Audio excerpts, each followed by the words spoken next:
So, we're going to talk about how gender is constructed through the roles in North America and through cross-cultural perspectives. So, gender practices are an integral part of our world, that we take them for granted and we only notice the gender roles that we participate in when people deviate from them. This happens with many people who are cisgender and not transgender, and this starts with sex. Sex is the biological category, and many societies have distinctions between female and male, but they're not natural, they're cultural and social. Gender is something that codifies our behaviors and the characteristics that are associated with being male or female, socially constructed. Gender roles are not only evident in our work and our behavior, but how we react to others. And the stark differences between the two genders are exaggerated.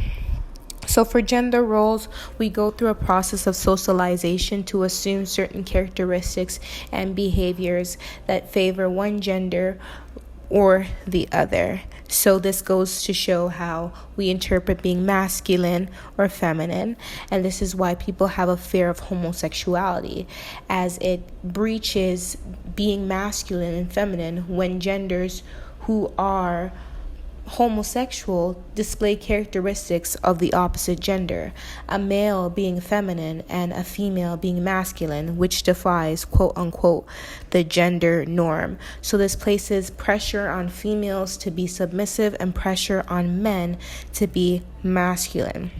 Parents are usually very crucial agents of socialization in terms of how we assume gender roles, what we assume what gender does to conform to their norm versus the other. And they're not just homogeneous, they're also based on our class. Working class parents tend to be more concerned about their children's conformity to social norms and roles, whereas upper classes are much more liberal. Middle class are concerned of the motivation of their children, but upper class families are willing to be more supportive. And I guess this just goes to show that the level of someone's social class determines the fear that they might have of how people view or stigmatize their kids. If these kids are of upper class and their families working towards an egalitarian society, they can afford for their kids to be homosexual, meaning the more that you have or the more power that you have in a class, the easier it is to combat the oppressions that you might face. Women gender roles are seen all over. They're seen in the media, they're seen in children's books, and usually they're seen taking domestic roles such as not working in the house.